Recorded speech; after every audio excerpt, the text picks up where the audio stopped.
Otep à tous, bien-aimés frères et sœurs. J'ai cru que j'avais tort, j'ai cru que vous avez raison, mais malheureusement, j'ai la tristesse de vous apprendre que Ousmane Sonko, c'est l'un des plus grands escrocs politiques que l'Afrique n'ait jamais connu de tout le temps. Ousmane Sonko est pire que nos grands-parents, comme les Senghor, comme les Houphouët, les Bongo et autres. Il est pire. Et ça se voit encore là, lors de son dernier voyage à Bamako. Ousmane Sonko est venu au Mali pour nous faire comprendre que nous ne devrons pas agir par émotion, nous devrons agir par raison.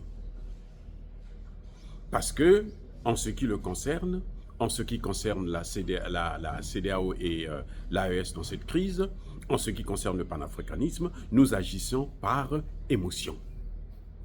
Et ça, c'est grave. Ça ne vous rappelle pas quelque chose? Ça ne vous rappelle pas une phrase? L'émotion est nègre, la raison est hellène. Qui disait ça? C'est bien entendu le grand-père d'Ousmane Sonko, son ancêtre, Léopold Sédar Senghor. Pour lui, nous ne réfléchissons pas. Nous, ce sont les émotions qui nous animent. Et vous voyez combien d'années séparent Senghor et Sonko? Combien d'années? Et lui, il reprend les mêmes thèses. Nous agissions par émotion et nous devons arrêter ça. Si nous voulons le comprendre, parce qu'il est trop intelligent pour être le plus nul parmi les hommes politiques africains de ce moment. Les Paul Kagame agissent parce que eux, ils se sont empêtrés dans des histoires de génocide au Rwanda et que s'il ne fait pas ce que les Occidentaux lui demandent, eh bien, sa vie est terminée. Mais lui, il doit quoi à la France? Il doit quoi aux États-Unis? Il doit quoi à l'Union européenne?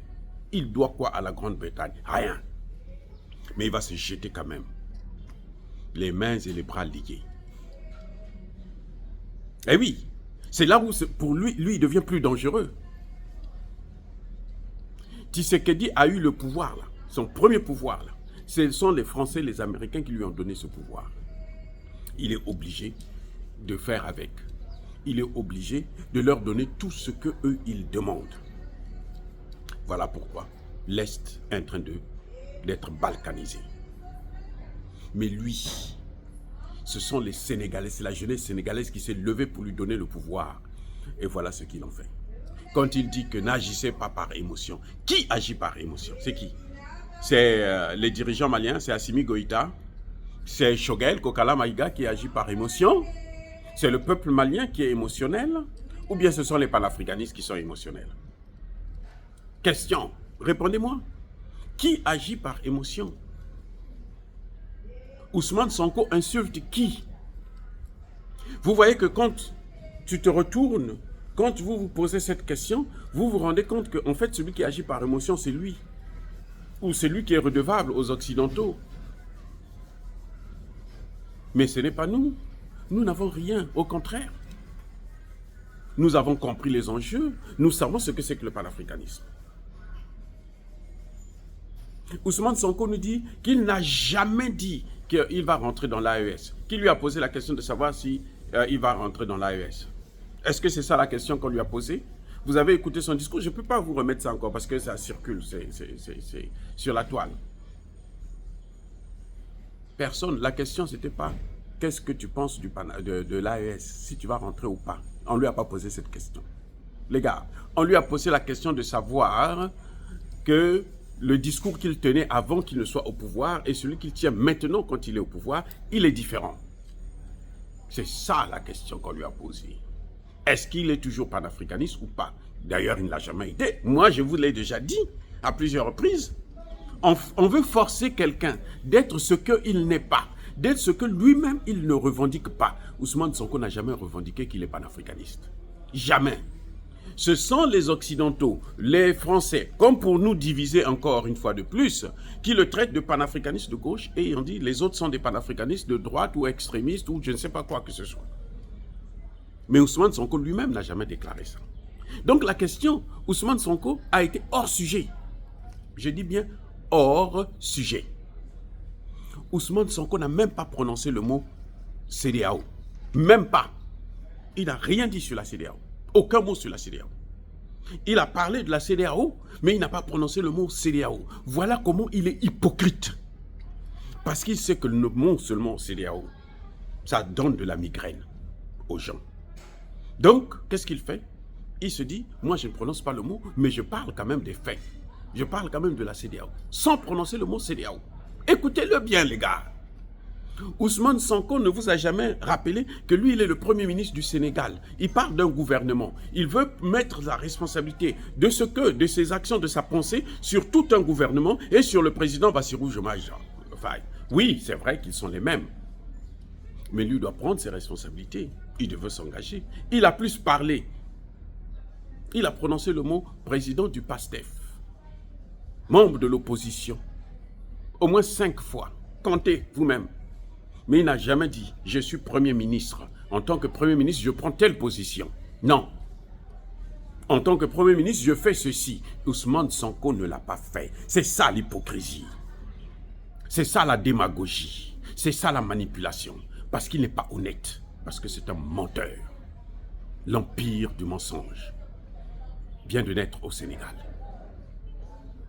Ousmane Sonko dit, je respecte la souveraineté.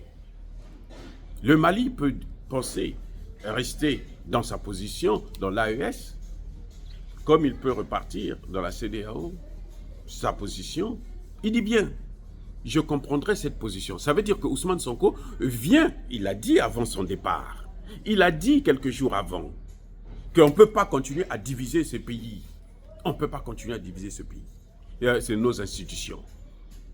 L'Union européenne, ils se sont fait la guerre. Et puis après, ils se sont réunis. Est-ce que nous, on est allé faire la guerre ailleurs? Est-ce que nous, on dépend des matières premières de l'Union européenne? C'est-à-dire que quand on parle de la réconciliation, quand on parle de la sauvegarde, on ne peut pas comparer les choses. Vous avez des problèmes avec votre femme, l'autre voisin a des problèmes avec sa femme, ça ne veut pas dire que les mêmes problèmes sont les mêmes, vous avez les mêmes problèmes. Non. Il a ses problèmes avec sa femme parce que sa femme peut-être ne lui a pas servi à manger, parce que lui, il est sorti, il est rentré tard, parce que l'autre, il a trompé sa femme, parce que ceci, parce que cela. Donc, les causes ne sont pas les mêmes. L'Union européenne ne peut que se réunir parce qu'ils savent que s'ils vont séparément, ils ne peuvent pas dominer l'Afrique. Qu'est-ce que les Français sont en train de dire là? Qu'est-ce que les Français sont en train de faire maintenant? Ils sont en train de dire que nous devons aller tous, Union européenne, attaquer l'Afrique. Donc, eux, ils ne peuvent que s'unir, parce qu'ils savent que s'ils ne sont pas unis, ils ne peuvent pas atteindre les objectifs qui sont les leurs. Mais nous, on n'a pas les mêmes problèmes.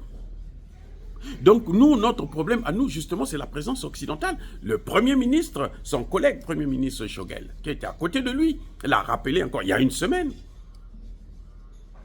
Pendant que Ousmane Sonko rappelait qu'il faut que ces pays-là reviennent dans la CEDEAO, parce qu'on ne peut pas continuer à détruire la CEDEAO, notre institution, c'est l'institution la plus grande, la plus stable.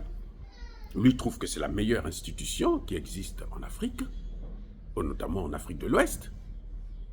Mais Choguel Kokala Maïga est en train de nous rappeler, mais vous savez, vous allez à la CEDEAO, il y a des généraux, des colonels français, américains, européens et autres qui ont des bureaux au sein même de la CEDEAO. Vous vous souvenez de cette image que le Premier ministre a rappelé. Cette image où on est en train de voir une dame en train de punir le président de la CEDEAO, en train de lui faire des remontrances en public.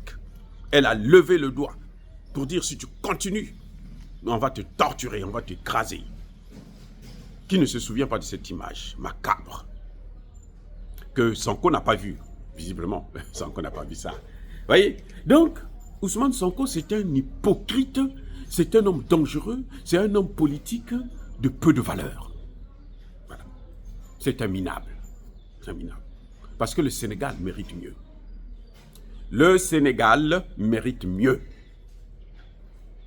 Ousmane Sonko n'a jamais dit que l'AES doit repartir dans la CEDEAO. Il n'a jamais dit ça.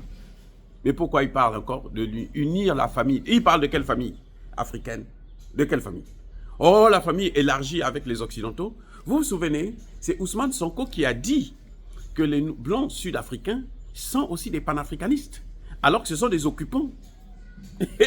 Vous vous rendez compte? Ce sont des occupants parce qu'ils ont le pouvoir, parce qu'ils dominent. C'est pour ça qu'ils sont restés là, qu'ils se disent maintenant sud-africains. Mais en réalité, ils ne sont pas des sud-africains. Ce ne sont pas des immigrés comme nous. Nous venons dans leur pays, on nous donne des papiers, on nous donne la résidence, et puis bon, on reste là. Non, eux, ce n'est pas le cas.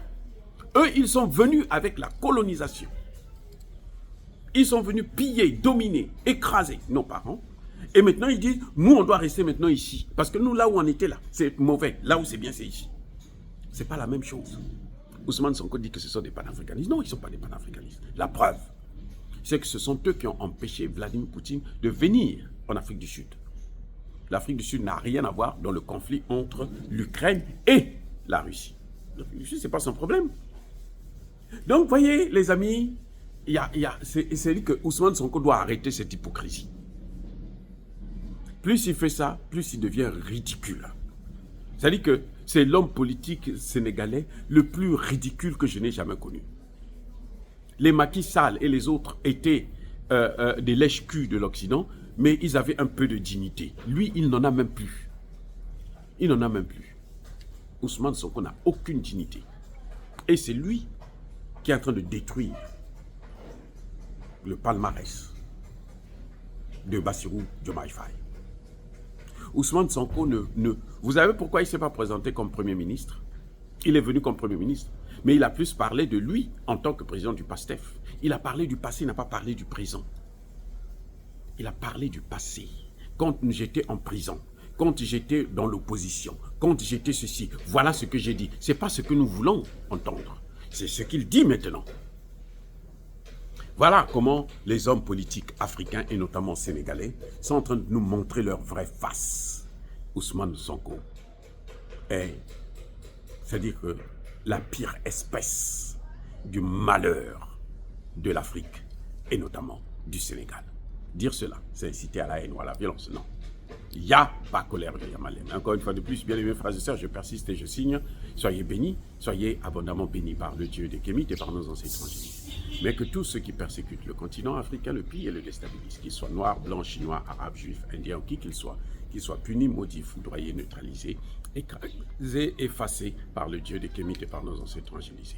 Vive l'Afrique éternelle, je dis et j'assume.